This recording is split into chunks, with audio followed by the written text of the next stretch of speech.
Masjid Al-Aqsa sudah bebas, ya. Pertarungan terakhir antara Israel ya melawan Palestina akhirnya dimenangkan oleh para mujahidin ini.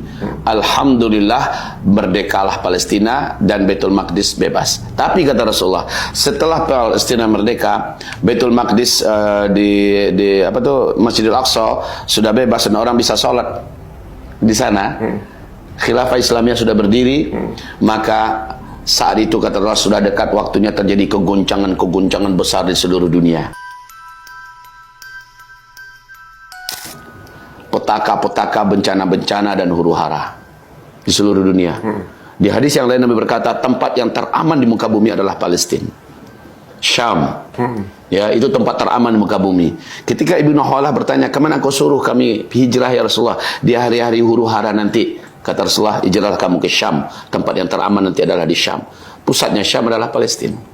Ya, jadi nanti Suriah, Lebanon, Yordania, Palestina adalah tempat teraman di muka bumi. Setelah Khilafah Islamiyah berdiri di sana. Kapan Khilafah Islamiyah berdiri di situ? Yaitu di tengah-tengah Arab jahiliyah. Jadi ketika Arab sudah jahiliyah semua, mereka mengkhianati Palestina, mereka menelantarkan Palestina, bahkan sampai hari ini Arab masih mengekspor minyak untuk Israel. Padahal dengan minyak itu dipakai untuk membantai. Begitu jahatnya Arab hari ini ya. Kalau kita lihat memang bukan semua Arab, Qatar masih aman alhamdulillah. Tapi selebihnya innalillahi wa inna ilaihi raji'un. Taib. Nah, kita perhatikan hari ini apalagi Abu Ubaidah, Masya Allah beliau, semoga Allah melindungi beliau, berkata, perang yang kami lakukan sekarang adalah perang jihad dan ribat Asqalan. Ini yang diserang tanggal 7 Oktober kemarin yang berlanjut sampai hari ini ya. Itu adalah perang di mana Asqalan dirontokkan dan menjadi pusat ribat dan jihadnya umat Islam. Dan sekarang kondisi Asqalan sudah seperti Gaza sendiri, hancur, luluh lantak dan sudah menjadi kota hantu. Begitu juga dengan kota-kota Bet Yam, Mozekim, ya Asdod, sampai kepada Tel Aviv pun sudah mulai ditinggalkan oleh penduduknya. Ini pusat peperangan akhir zaman. Nah, peperangan itu terjadi, kata Rasulullah, ketika Arab di puncak-puncak jahiliyahnya. Otomatis, kata Abu Ubaidah, insya Allah sebentar lagi kita akan sholat bersama-sama di Masjidil Aqsa. Maksudnya apa? Kita akan merdekakan Palestina tak lama lagi. Kalau Palestina sudah merdeka, apa yang terjadi? Semua kekacauan terjadi di muka bumi. Semua bencana terjadi di muka bumi. Semua bencana. Mulai dari buminya, manusianya, perang dunia ketiganya, kehancuran ekonomi global, kelangkaan pangan, kemudian bencana alam termasuk dari ruang angkasa. Jadi bahagian daripada itu bila disebutkan 2024 nyambung. Kenapa nyambung? Sepertinya 2024 itu titik balik peradaban manusia di muka bumi. 2024 titik balik, tetapi itu sangat mengenaskan Mas Ari. Kalau nggak kuat iman dari sekarang, kalau nggak kuat nyali dan mental, kalau nggak hebat doa kita kepada Allah, kalau nggak banyak iman dan amal soleh kita hari ini, maka kita termasuk orang yang paling berputus asa, bisa jadi bunuh diri kita di hari-hari berat itu. Bukankah Rasulullah bersabda, di saat itu nanti, kata Rasul, orang yang paling kuat imannya melewati kuburan, dia berkata, kalaulah aku yang di dalam tanah itu. Saking beratnya hidup di atas punggung bumi, kata Rasulullah. Ini memang berat banget. Jadi kita bukan, kemarin ada yang bertanya, lucu nih jamaah yang bertanya di pengajian kita, Buya, makanya orang berharap jangan aja deh Palestina merdeka gitu. Karena akan terjadi kiamat. Saya luruskan, bukan kiamat Bapak Ibu. Kiamat itu tidak akan terjadi selama kita masih hidup. Nggak akan terjadi. Tapi yang terjadi benar setelah Palestina merdeka, kekacauan yang terjadi di Palestina Allah pindahkan ke Arab. Semua kekacauan yang ada di Palestina, kelaparan, kekacauan, pertumpahan darah, semuanya terjadi, yang terjadi di Palestina Allah pindahkan ke Arab. Rasain lu Arab. Ini hadisnya dari Rasulullah langsung ya.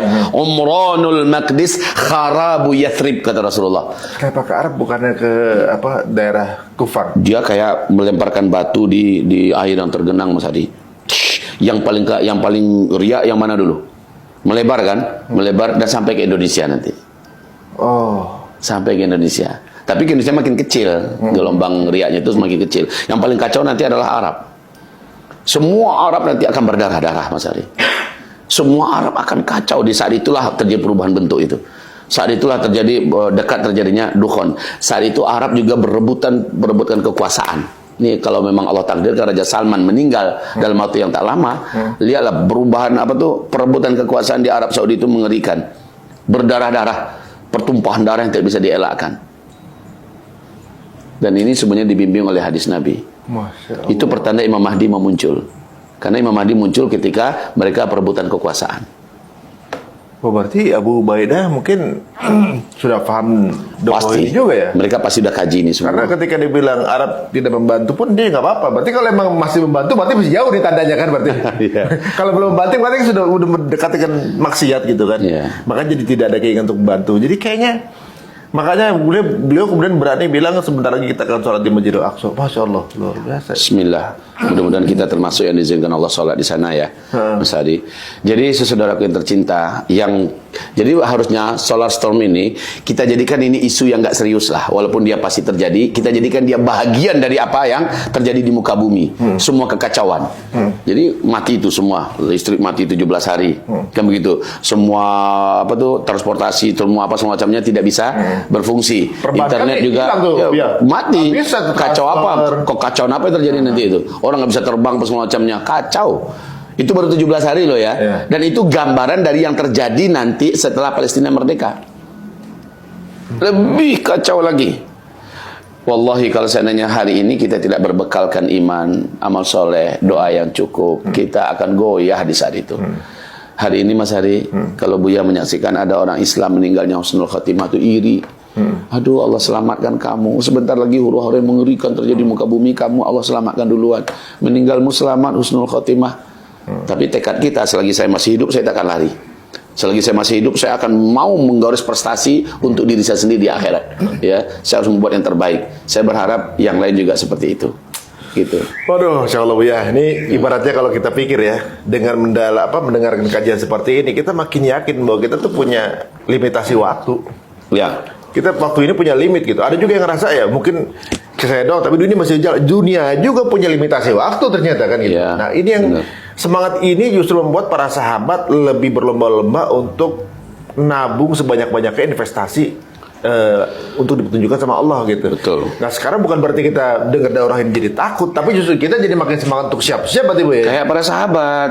Jadi para sahabat itu contoh yang paling ideal ya. Makanya di surat At-Taubah ayat 100 Allah akan menyuruh kita tiru tuh para sahabat. Kalau kamu pengen selamat dunia akhirat, kalau kamu ingin dapatkan cintaku dan masuk surga yang tertinggi, tiru sahabat Nabi ya. Itu pengumuman Allah di surat At-Taubah ayat 100 saudaraku. Jadi para sahabat itu energi yang mereka dapatkan akibat mengilmui akhir zaman ini dan mereka meyakini bahwa akhir zaman itu malah terjadi di zaman mereka, menjadikan mereka itu nggak pikir dua kali untuk melakukan amal soleh. Orang sekarang kan banyak pertimbangannya. Seolah 7 turunan yang akan datang. Seolah-olah hidupnya masih panjang gitu. Oh gitu. Tapi hebatnya seluruh sahabat juga nggak menelantarkan dunia. Nah ini harus kita tiru. Seperti kata Rasulullah, katanya besok mau kiamat. Hari ini masih ada 1 butir biji kurma di tanganmu yang bisa kamu tanam, tetap kamu tanam. Loh, besok udah mau kiamat. Biji kurma ditanam hari ini, 4-5 tahun yang akan datang baru mulai berbuah. Besok udah mau kiamat, tapi Nabi masih perintahkan tanam. Maknanya apa? Apapun hal yang berguna yang bisa kamu lakukan hari ini, mungkin saja buahnya 10, 20, 30 tahun yang akan datang, hari ini bisa di-start dimulai, lakukan. Walaupun besok terjadi semua tanda besar kiamat, lakukan terus. Berarti memang nilai-nilai optimisme dalam Islam itu rajanya. Islam itu adalah agama yang mengajarkan nilai-nilai optimisme. Waduh, ini nilainya luar biasa teman-teman semuanya, bahwa apapun yang kita lakuin sekarang ini nih ya, sudah ada tuntunannya seperti semua lengkap. Jadi saya merelate kepada ini juga tuh, Bia.